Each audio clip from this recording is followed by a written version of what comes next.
Good morning dear students. आज हम आपको जितने भी क्वेश्चन करा रहे हैं वो सारे आपको CND रूल वाले करा रहे हैं क्वेश्चन। CND यानी कंपाउंड एंड डिविडेंड रूल वाले। उसका रीजन हमारे पास ये है कि CND रूल वाले क्वेश्चनों में बच्चों ने मुझसे कहा कि उसमें कुछ कठिनाई आ रही है कि आखिर CND रूल को कब लगाया जाए। तो बच्चों देखिए, एक मैं पहले बहुत कठिन आपको क्वेश्चन समझा रहा हूं जो एग्जाम्पल नंबर 19 है। 8.15 पेज पर एग्जाम्पल नंबर 19 है बच्चों। ये क्वेश्चन 6 मार्क्स का है और काफी हार्ड है। इसमें कहा गया है sin x plus alpha upon cos x minus alpha is equal to 1 minus m upon 1 plus m, और लाना है 10x pi by 4 minus x 10 pi by 4 minus alpha is equal to m। बच्चों इसमें यह होगा कि हम इसमें CND रूल लगा देंगे। अब आप कहेंगे सर CND रूल क्यों लगाया, वो अभी आपको बाद में पता चलेगा। CND रूल पहले लगा दिया, न्यूमरेटर में डिनोमिनेटर ऐड न्यूमरेटर पे रखा, न्यूमरेटर से डिनोमिनेटर माइनस डिनोमिनेटर पे रखा, न्यूमरेटर में डिनोमिनेटर ऐड न्यूमरेटर पे रखा, न्यूमरेटर से डिनोमिनेटर माइनस डिनोमिनेटर पे बच्चों रख दिया। अब इससे देखिए क्या फायदा हुआ। 1 में 1 ऐड हो गया, 2 हो गया, माइनस 2m नीचे आ गया और 2 से 2 कैंसिल हो गया, माइनस 1 अपॉन m हो गया।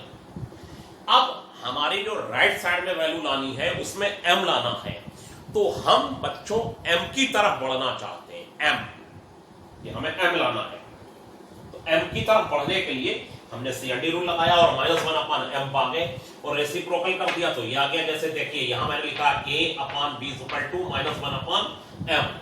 तो अगर मैं इधर साइड को भी उलट दूंगा तो ये राइट साइड भी उलट जाएगी, b upon a is equal to minus m upon 1 आ जाएगा। अगर a upon b is equal to minus 1 upon m है तो b upon a is equal to minus m upon 1 हो जाएगा। ऐसे ही इधर हुआ, न्यूमरेटर डिनोमिनेटर में गया, डिनोमिनेटर न्यूमरेटर पे आ गया बच्चों। अब क्या होगा, मैंने माइनस इधर का कॉमन ले लिया, इसका माइनस कॉमन लेके इसे प्लस का कर दिया, इसे माइनस का कर दिया, तो माइनस माइनस कैंसिल हो गया। इसे मैंने माइनस से प्लस कर दिया और इसे माइनस कर दिया, तो माइनस माइनस प्लस होके कैंसिल हो गया बच्चों। और राइट साइड में देखिए m दिखाई देने लगा। अब हम m की तरफ आ गए, यही CND रूल है।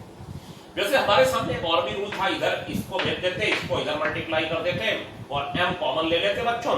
तो m कॉमन लेके एक तरफ करके बाकी सब एक तरफ करके m की वैल्यू निकाल देते, वो लंबा प्रोसेस हो जाता है। उसी लंबे प्रोसेस से बचने के लिए CND रूल लगाते हैं ज्यादातर क्वेश्चनों में, और कुछ में जरूरी हो जाता है, उसके बिना प्रूफ ही नहीं आता, वो एक अलग बात है। अब आप इसको ध्यान से देखिए, इसमें इसको मैंने साइन को कॉस में चेंज कर दिया। अब आप कहेंगे कॉस में क्यों चेंज कर दिया? फार्मूला या तो cos c minus cos d होता है, या cos c plus cos d होता है, या sin c plus sin d होता है, या sin c minus sin d होता है। एक साइन हो एक cos हो तो फार्मूला नहीं लगता, ये cos और ये sin है तो फार्मूला नहीं लगेगा। एक cos और एक sin, इस साइन को मैं cos में चेंज कर दे रहा हूं, cos sin x plus alpha को लिख देता हूं cos pi by 2 minus x plus alpha. अब आप इसमें थोड़ा कंफ्यूज होंगे और बहुत सारे क्यों का जवाब चाहेंगे। देखिए sin 90 minus theta is equal to cos theta होता है, और cos 90 minus theta sin theta होता है, और cos 90 को क्या लिखा जा सकता है, पाई बाई 2 माइनस थीटा। और बच्चों ये sin थीटा होता है, 90 का मतलब पाई बाई 2 होता है, 90 का मतलब बच्चों क्या होता है, पाई बाई 2। तो cos pi by 2 minus theta sin theta हुआ, तो sin थीटा की जगह क्या लिख सकते हैं आप, cos pi by 2 minus theta. अगर लेफ्ट से राइट जाया जा सकता है तो राइट से लेफ्ट भी जाया जा सकता है। अगर cos pi by 2 minus theta is equal to sin theta है तो sin theta is equal to cos pi by 2 minus theta हो सकता है। इसीलिए मैंने इसे थीटा मानते हुए sin इसको थीटा मानते हुए बच्चों sin थीटा को लिख दिया cos pi by 2 minus theta. cos pi by 2 minus theta sin theta हो जाएगा। थीटा का काम कर रहा है x प्लस अल्फा, तो मैंने इसे cos में बदल दिया और नीचे वाले भी sin को cos में चेंज कर दिया। अब आप कहेंगे सर अगर मैं इस cos को sin में चेंज कर देता तब क्या होता? तब भी कुछ नहीं होता, तब भी आंसर आ जाता। लेकिन आप खुद सोचें, अगर दोनों cos में होंगे तो ऊपर के दोनों रिजल्ट sin में आएंगे और नीचे दोनों कॉस में होंगे, और अगर बीच में प्लस होगा तो नीचे के दोनों रिजल्ट कॉस में होंगे। क्या बोला मैंने? ऊपर दोनों कॉस में होंगे, और अगर ये माइनस होगा बीच में तो ऊपर दोनों माइनस में होगा, साइन में होगा, सॉरी माइनस नहीं साइन में होगा, और नीचे अगर दोनों कॉस है और बीच में प्लस लगा है तो नीचे के दोनों रिजल्ट कॉस में होंगे। तो फिर क्या होगा? दो साइन ऊपर और दो कॉस नीचे, तो 10, एक 10 बनेगा और दूसरा भी 10 बनेगा। लेकिन अगर सपोज ये सोचिए ये साइन होता और ये साइन में बना लेता, तब एक साइन में क्या होता है? एक कॉस और एक साइन, एक कॉस और एक साइन। तो एक आंसर कॉट में आता और एक आंसर बच्चों 10 में आता। तब उस कॉट वाले को हम 10 में चेंज करते और हमारी दो लाइनें फिर बढ़ जाती। फिर से सुनिए, यहां से फिर से सुनिए, मैंने क्या लगाया? C&D rule. सीएनडी रूल क्या होता है? न्यूमरेटर में डिनोमिनेटर है, न्यूमरेटर पे रखा, न्यूमरेटर में डिनोमिनेटर माइनस डिनोमिनेटर पे रखा। आपके सामने ये रिजल्ट आ गया, m से m कैंसिल, 1 से 1 कैंसिल, 2 अपॉन माइनस 2m, 2 से 2 कैंसिल, माइनस 1 अपॉन m, ये आ गया। नीचे वाली वैल्यू ऊपर गई, ऊपर वाली नीचे आ गई, इधर भी वही काम हुआ, m ऊपर गया और माइनस 1 नीचे आया तो ये आ गया। फिर इसके बाद ये माइनस मैंने बाहर कॉमन ले लिया, cos x माइनस अल्फा, और ये माइनस का हो गया minus sine x plus alpha, ये cos और ये साइन में हो गया, cos प्लस का हो गया, साइन माइनस का हो गया, माइनस कॉमन होके कैंसिल हो गया बच्चों, और हम लोग यहाँ पर आ चुके हैं। और इसके बाद बच्चों मैंने इस साइन को cos में चेंज कर लिया, इस साइन को भी मैं cos में चेंज कर ले रहा हूं, ताकि cos c minus cos d लगाऊं और नीचे cos c plus cos d लगाऊं। cos c minus cos d लगाने का मेरा मकसद रहेगा सिर्फ एक, कि दोनों रिजल्ट ऊपर साइन में होंगे, और cos c plus cos d लगाने का मकसद रहेगा नीचे दोनों रिजल्ट cos में रहेंगे, और फिर दो साइन ऊपर दो cos नीचे, तो दोनों रिजल्ट 10 में होंगे, sine upon cos, sine upon cos 10।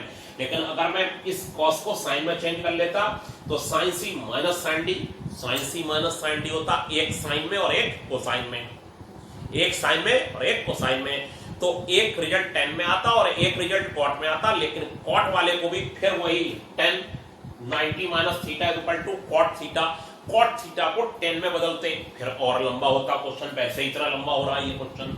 इसके बाद देखिए हम लोग क्या करेंगे, ऊपर cos c minus cos d का फार्मूला लगा रहे हैं। cos c फार्मूले में बच्चों ये होता है cos c minus cos d में 2 sin c plus d upon 2 और sin d minus c upon 2। देखिए मैंने फार्मूला लगा दिया 2 sin c plus d upon 2 sin d minus c upon 2, d minus c वाला लगाया फार्मूला, और अपॉन में 2 cos c plus d upon 2 cos d c माइनस d अपॉन 2। बस यहां पर d माइनस c आया, ये x माइनस अल्फा हो गया प्लस पाई बाई 2 हो गया, माइनस के अंदर मल्टीप्लाई हो गई, होल अपॉन 2 हो गया। फिर ये पाई बाई 2 हो गया, माइनस x हो गया, माइनस अल्फा हो गया, माइनस x हो गया, प्लस अल्फा अपॉन 2 हो गया, माइनस x हो गया, माइनस अल्फा हो गया, प्लस x हो गया, माइनस अल्फा हो गया, होल अपॉन 2 हो गया, पाई बाई 2 माइनस x हो गया, माइनस अल्फा हो गया, माइनस x हो गया, प्लस अल्फा अपॉन 2 हो गया, और इज इक्वल टू देखिए ये m चल रहा है, यही टारगेट फिक्स करा था मैंने m का, ये m टारगेट फिक्स कर रखा था, इसीलिए मैंने सीएनडी रूल लगा के रेसिप्रोकल किया, माइनस कॉमन करके कैंसिल किया और राइट साइड में m बना लिया। आना होगा आएगा, नहीं आना होगा नहीं आएगा अपने आप। ठीक है बच्चों, और देखिए ये sine minus 2 alpha sine pi by 2 minus 2x upon 2 cos pi by 2 minus 2 alpha upon 2 cos pi by 2 2x upon 2, ये आ गया बच्चों। और इसके बाद ये हो गया आपका sign pi by 4 minus alpha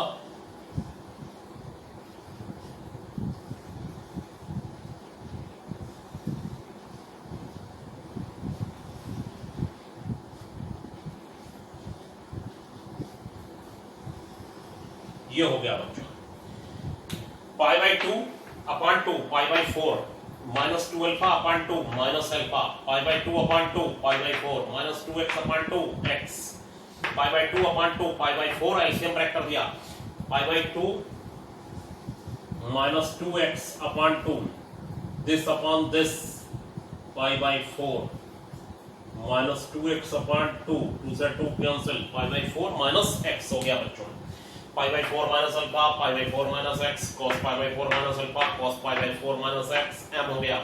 और बच्चों अब तो आप जान ही रहे हैं प्रूफ हमारे सामने है और सब कारण मैंने आपको बताए, थोड़ा सा आप उसे समझिए। Pi by 4 minus alpha 10 pi by 4 minus x is equal to m हो गया बच्चों, इज इक्वल टू m। यही प्रूफ लाना था।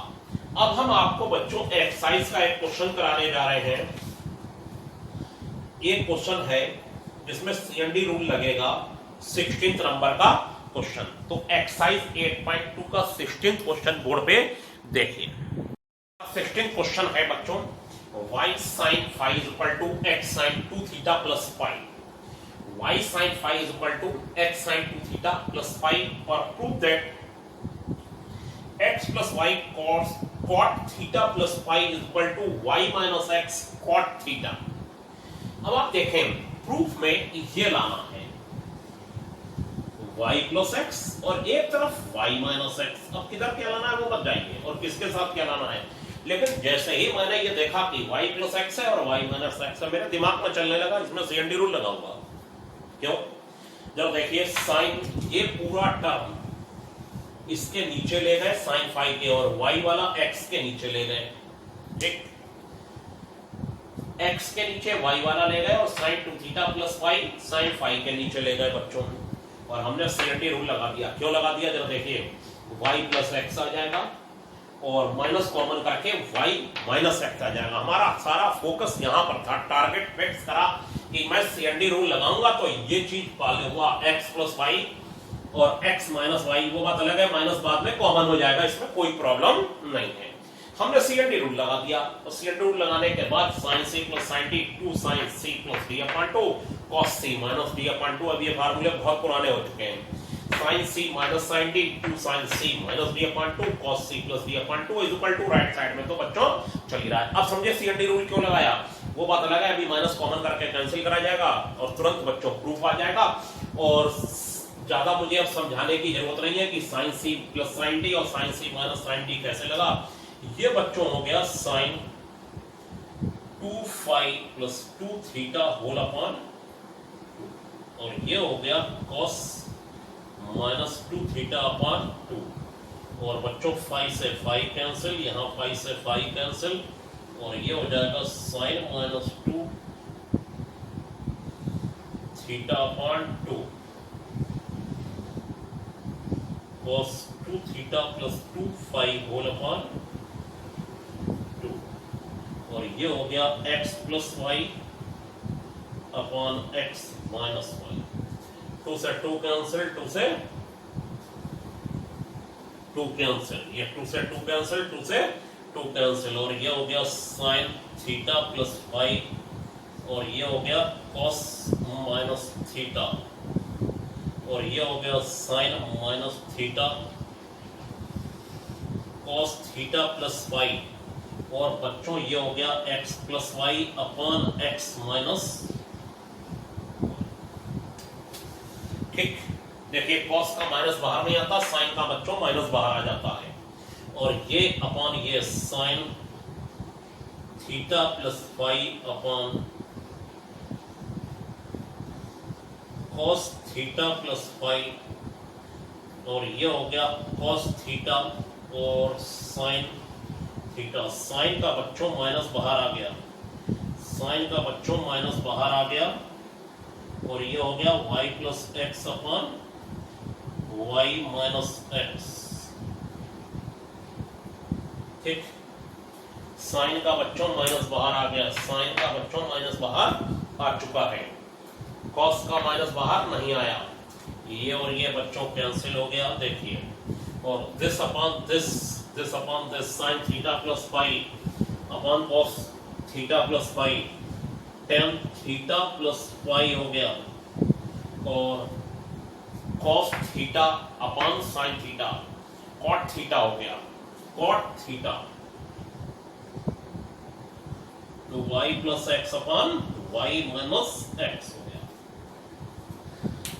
देखिए हमारा सारा फोकस था x प्लस वाई और x माइनस वाई पर, ताकि मैं माइनस कॉमन लेके y माइनस एक्स कर सकूं। वो तो माइनस में कहीं से भी कॉमन ले लेता, कॉमन लेके कहीं भी एडजस्ट कर लेता, लेकिन हमने CND रूल लगाने के लिए जो टारगेट CND रूल पर था वो इसीलिए था कि y plus x upon y minus x की तरफ मैं बढ़ जाऊं। अब हमारे सामने जो प्रूफ है वो आ जाएगा और बहुत ही इजी है। आप इसे लिख दीजिए cot थीटा और इसे लिख दीजिए बच्चों cot theta plus five is equal to y plus x upon y minus x, और एलसीएम वो सॉरी एलसीएम कह रहे हैं, क्रॉस मल्टीप्लाई दिस की दिस में, दिस की दिस में, दिस की दिस में, दिस की दिस में मल्टीप्लाई कर दीजिए और ये बच्चों आ गया प्रूफ हमारा y minus x cot theta और x plus y cot theta plus five, ये आ गया आपका। तो इसीलिए CND रूल लगाया जाता है। अब हमारे सामने एक और क्वेश्चन बच्चों आ रहा है 19th क्वेश्चन एक्सरसाइज का। अब फिर ऐसे बच्चों कर करके सारे ही क्वेश्चन मैंने आपको एक्सरसाइज के एग्जाम्पल सब बता दिए। मुझे जहां तक तो अगर अब भी कोई क्वेश्चन में प्रॉब्लम है तो आप मुझे बता दीजिए, क्योंकि सिंपल वाले मैंने छोड़ दिए एक्सरसाइज के क्वेश्चन, जो हार्डर प्रॉब्लम थी वो मैं आपको मैक्सिमम सब करा दी। ये 19th एक्सरसाइज का क्वेश्चन है m sin theta n sin theta plus 12, इसको मैंने करके इसलिए नहीं रखा, मैं साथ साथ आपको समझाता चल रहा हूं, अगर हर तरीके से मेथड अपना रहा हूं समझाने के। इसको लाना है tan theta plus alpha cot alpha is equal to m plus n upon m minus n।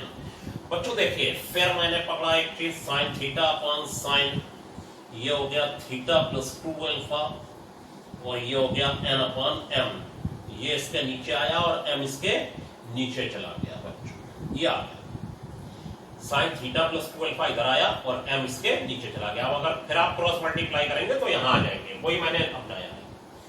अब आप m प्लस n और m माइनस n लाना चाहते हैं तो आप CND रूल लगाएंगे, बस आ जाएगा। और CND रूल लगाने का मैटर यही है, using CND rule, using CND rule. और CND रूल का मकसद ही यही है कि sin theta plus 2 alpha upon sin theta minus sin theta plus 2 alpha, और ये हो गया n plus m upon n minus बच्चों m, और फिर sin c plus sin d लगा दीजिए। फिर वही बिल्कुल सेम क्वेश्चन है, मुझे लग रहा है ये 2 अल्फा अपॉन 2 और cos theta minus theta this upon 2, और ये हो जाएगा आपका 2 sin theta minus 2 alpha upon 2 और cos theta plus 2 alpha whole upon 2, और ये हो गया n plus m upon n minus m। बच्चों बिल्कुल सेम क्वेश्चन है जो अभी मैंने करा था। इसको पूरा क्वेश्चन अब आपको वही करना है, थीटा से थीटा कैंसिल, थीटा से theta cancel, 2 theta plus 2 alpha 2 common होके कैंसिल, ये 2 से 2 कैंसिल, जो एक से एंगल है वो 10 बनाएंगे, जो दूसरे एक से एंगल है वो 10 या cot बनाएंगे, और जो ऐसा लाना है इसमें से माइनस कॉमन निकलेगा, इसमें से अभी माइनस 2 अल्फा अपॉन 2 से माइनस कॉमन निकल जाएगा और ये m माइनस n बच्चों बन जाएगा। बिल्कुल पिछला वाला क्वेश्चन है से। इसको आप मेरे पास करके भेजिए, देखें कितने लोगों को समझ में आया। इसको पूरा करके भेजिए। आज का आपका होमवर्क ही बस इतना है, सिर्फ इतना ही होमवर्क है कि आज की डेट में जो पेपर लगना है वो ये लगना है कि इस क्वेश्चन को पूरा करके अब आपको मुझे भेजना है बच्चों, ठीक है। तो अब आपने CND रूल के मैटर को समझा होगा। CND रूल की बहुत ज्यादा बात हो रही थी बच्चों फोन पे कि CND रूल नहीं समझ में आ रहा है। जो भी चीज नहीं समझ में आ रही है बच्चों वो आप मुझसे पूछिए, और अगर आप नहीं पूछेंगे तो आप ही मुश्किल में फंसेंगे। मैंने देखिए आपको एक्सरसाइज के कठिन क्वेश्चन बताए, एग्जाम्पल सारे कठिन बताए, जो उसमें भी रह जा रहे हैं इजी वाले में भी, तो आप मुझसे पूछिए, फोन पे पूछिए, बात तो करिए कम से कम। आज के लिए इतना ही, थैंक यू।